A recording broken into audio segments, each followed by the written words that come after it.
lot of news, well, a lot of information. I'd like to introduce you to Malahide Castle in Dublin. It's just a few miles outside the city itself, and although I did live in Ireland, grew up in Ireland as a kid, and spent years in the army, I've never been.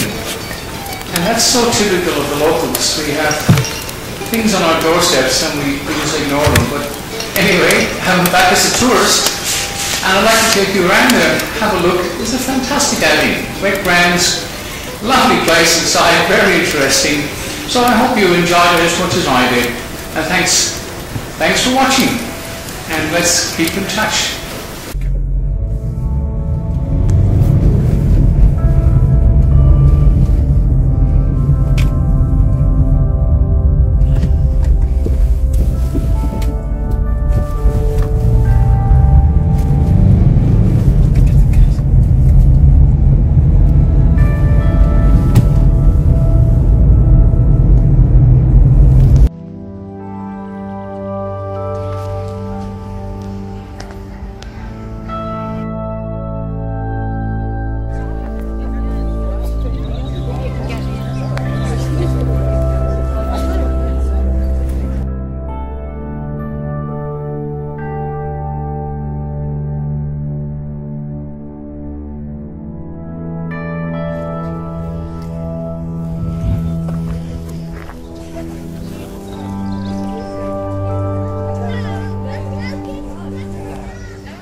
in the middle of the door, which was an old looking on the castle in their family for the last 800 years. But they were put out of their castle in 1650 by Oliver.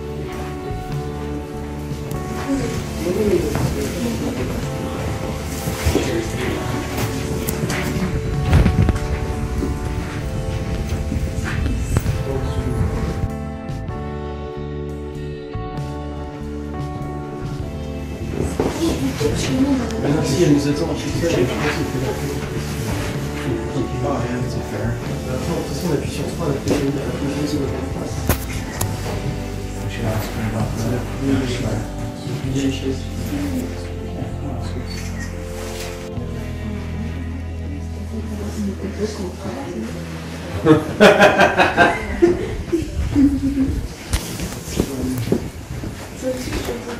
Yeah, I'm sorry, Joseph. Anything could have been intentional.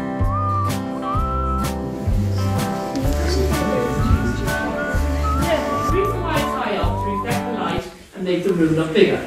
Chandelier is English crystal, plasterwork is Rococo design, features birds, fruit and flowers. This work was all done up there in the 18th century by a student-corps called Robert West and his band of merry men. Most of the work was done up on scaffolding. The bigger pieces, like the birds, done on the ground, stuck up. The substance they used was alcohol-based. The men were known as the merry men. The first walk-in wardrobe.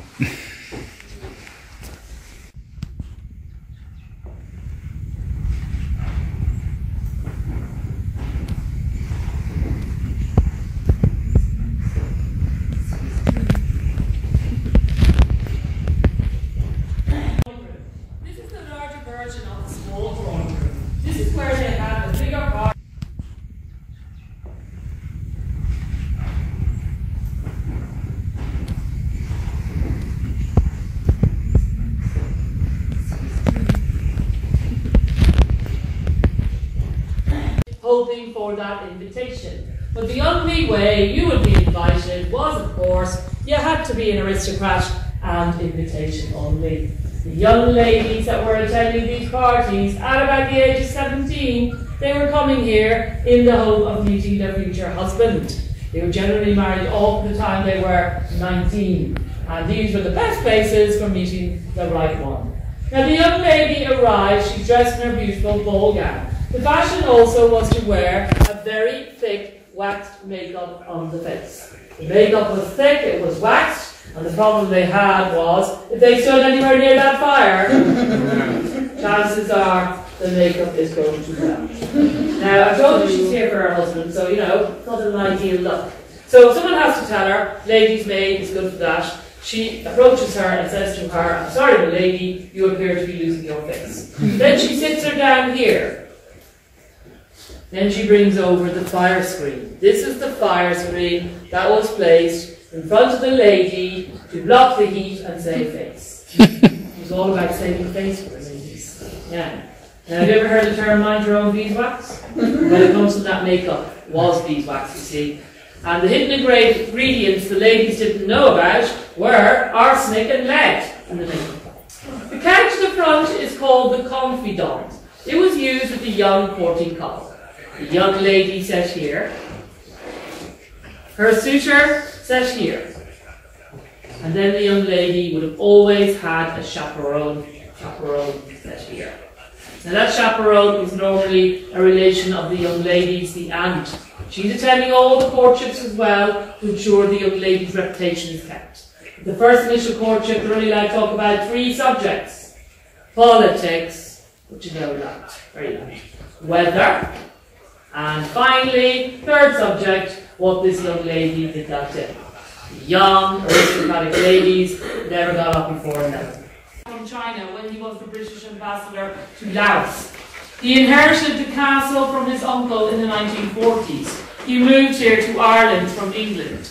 He was a British ambassador. He was 36.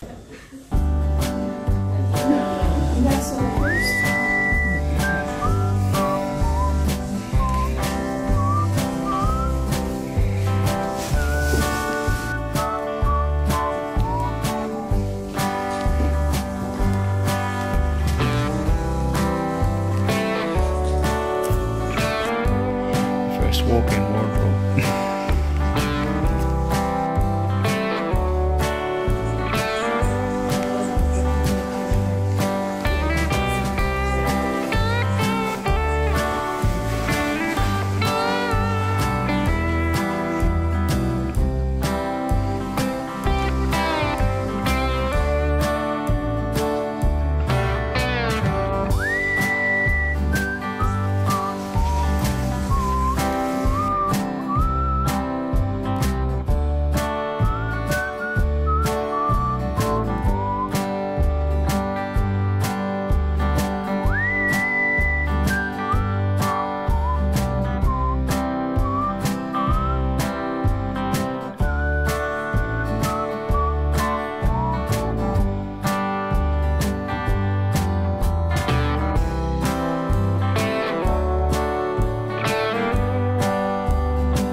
Talbots sat down to breakfast, 14 of them never came back. It's the day of a famous battle, the Battle of the Boyne. The battle was between King James II and William of Orange, fighting against each other in the same areas, English, Irish, Scottish lands. Leading battle for his king was Richard Talbot. There he is there, very powerful man at the time, known as the Earl of Tyrconnell, known to his friends as Fighting Dick. He sets off from here that morning in July after having the hearty breakfast with the 14 members of the family. Heads with them and the troops to fight for the king. But in the end, William of Orange does win the battle and did take the lands. And the 14 Talbots were killed in the battle. One Talbot survived it, Richard the only one. So the famous Battle of the Boyne. Now this battle took place in an area called the Boyne Valley. There is a museum up there, ladies and gentlemen, if you want to know more about it. We've got Talbots on the walls here. There are the Talbots up there on the walls. The men look very similar in looks. We also have Oliver Cromwell up here over the door. I told you about him taking the castle of the Talbots. Beside our fireplaces are wine coolers. These are from the 18th century. They're lead lined for keeping the white wine. They kept the white wine chilled in. So iced water in there. Okay?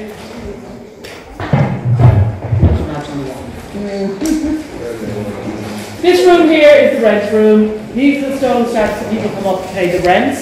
So the people who live on Talbot land, the ships that come into their ports, that's a very busy room, right, and a very busy steps out there. Up here we have our minstrels gallery, where the musicians played when they had their banquets. Right beneath that is the Talbot crest. All the crests have a dog in a line. Dog was their own breed of dog, known as the Talbot dog. It is now extinct. Forte, Excel, strength and loyalty. The few things that originate from these Talbots. The Talbot clothing line, these Talbots. Talbot car, these Talbots. Talbot dog, there it is there. And finally, there was also a Talbot, there still is the Talbot wine, it's French. That's all to do with the Talbots, ladies and gentlemen. They weren't the only ones here in the castle, or rather, they were the only ones. And that's where he lived. So it was quite easy access for him. Every evening, when they had their banquets, he'd be up there on the gallery putting the show on. During the daytime, he would stand guard at the top of the turret, making sure the castle was safe. One day, he was on guard and he fell asleep. Castle was attacked, never raised the alarm. When Lord Talbot found out, he threw him out of the castle.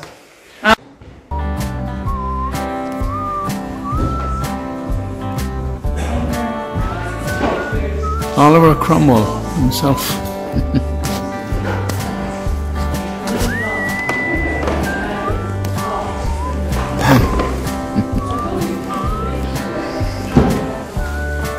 I saw it. I'm about to leave Malahide Castle. Thank you for watching Land of News. Bye bye.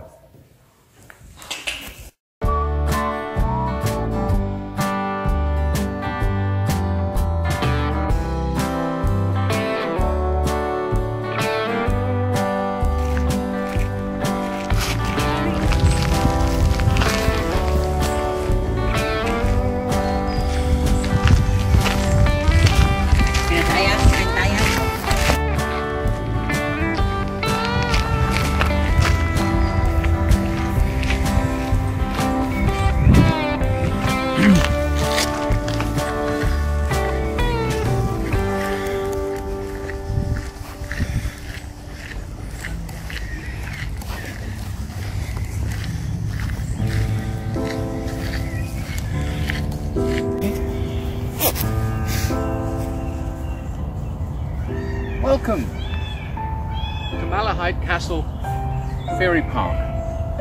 There's trees that go back hundreds of years right outside. Just follow me around to the castle itself.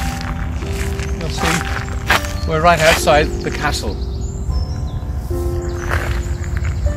And this belonged to one of the Lord Talbots, so way back in the Dark Ages, and apparently the family have moved to good old Tasmania, to a place called Fingal in Tasmania, one of the off islands, if you like, of Australia. It's part of Australia. I'm sorry, Tassies, I love you, dear. Anyway, let's wander on.